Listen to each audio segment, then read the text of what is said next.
The asteroid mining station's emergency beacon had been silent for 3 days when the Galactic Enforcement Fleet arrived.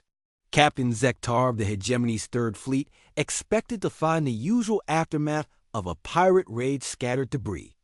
Empty corridors, maybe a few survivors huddled in the life support sections. Instead, his sensors detected something impossible. A dragon. A real living Pyrothean dragon, circling the station's outer hull like a guardian. "Impossible," muttered Commander Veltha from her position at the tactical station. "The last Pyrothean. Died 2 centuries ago. We made sure of that." Zektar's mandibles clicked in agreement. The Pyrotheans had been a necessary extinction. Their mastery of both technology and what lesser species called magic had made them too dangerous to the Hegemony's expansion. Better to eliminate the threat before it could challenge their rule. Over the galaxy's 300 worlds, yet there it was on the main screen. 30 meters of crystalline scales that shimmered between deep blue and molten gold. Wings that could span a cruiser, and eyes that burned with an intelligence that had once built wonders among the stars. "Sir," the communications officer's voice cracked slightly, "we're receiving a transmission. It's speaking standard. Put it through." The dragon's voice filled the bridge, ancient and resonant. "I am Kithara, last daughter of Piroth. You will not approach this station." Zektar straightened in his command chair. A living relic of the old galaxy's most dangerous species, guarding a human mining station? The implications were staggering. "Dragon," he replied, his translator rendering his words into perfect standard. "You are in violation of hegemony space. Stand down immediately or be destroyed. I protect what is mine." The response came without hesitation. "Leave now, and I will let you depart with your lives." The captain's laugh was harsh and clicking. "One dragon against a battle fleet? Your species' arrogance died with them on Piroth. All ships target the creature. Fire at will." 27 ships opened fire simultaneously. Plasma cannons, particle beams, and quantum torpedoes lanced through space toward the solitary dragon. Kithara didn't dodge. Instead, she spread her wings wide and sang.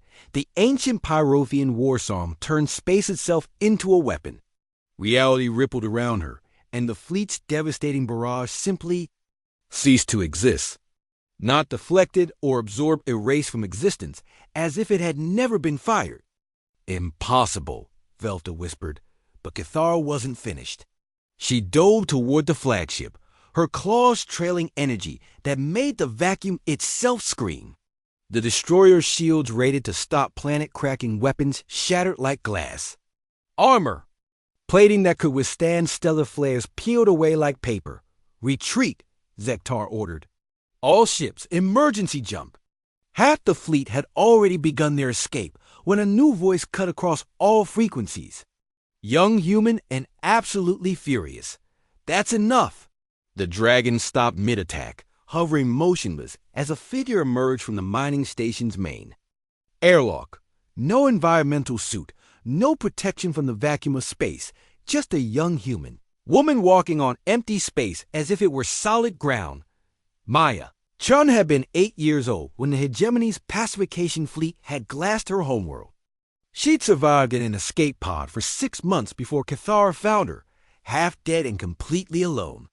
The dragon had seen something in the child's eyes, not just the will to survive, but the burning need to ensure no one else would suffer. As she had, for 12 years, Kithara had raised her, taught her, and shown her secrets that the Hegemony thought they buried with Piroth. The old dragon had one student, but Maya had proven to be the greatest student the Pyrotheans had ever known. "You came here to murder the being who saved my life," Maya said, her voice carrying impossibly across the vacuum to every ship in the fleet. "You came here to finish what you started on her homeworld, and mine." She raised her hand in space. Around the fleet began to fold. "I am human," she continued, and now her voice carried the harmonic resonance of ancient Pyrothian power speech. "My species doesn't know when to quit. We don't know when to surrender, and we never ever forget." The first ship imploded, crushed by gravitational forces that should have required a black hole to generate. Then the second. Then 10 more all at once. You taught me that survival isn't enough, Maya called to Kithara without taking her eyes off the remaining ships. You taught me that sometimes you have to make sure the monsters learn to fear the dark. Captain Zektar's hands flew over his controls, desperately trying to initiate an emergency jump. But the space around his ship had become thick as honey, resistant to any attempt at faster-than-light travel. Please, he transmitted. We surrender. We'll leave and never return. Maya turned to face his ship directly, and through the impossible medium of vacuum, he could see her smile. It was not a kind expression. You're right, she said. You'll never return, because you're going to carry a message for me. The gravitational pressure around the remaining ships lessened, just enough to allow escape, but not before Maya's power. Carved words into their hulls in letters 10 meters tall, Pieroff remembers. Go, she commanded. Tell the hegemony that dragons aren't extinct. Tell them that humans don't forgive. And tell them that the daughter of 2 dead worlds is coming. For them. As the surviving ships fled into hyperspace, Maya floated back to where Kithara waited. Was that wise, little star? The dragon asked gently. Maya looked back toward the fleeing ships, then at the mining station full of families who would sleep safely tonight because a dragon had chosen love over revenge, and a human had chosen justice over peace. Probably not, she admitted, but it was necessary.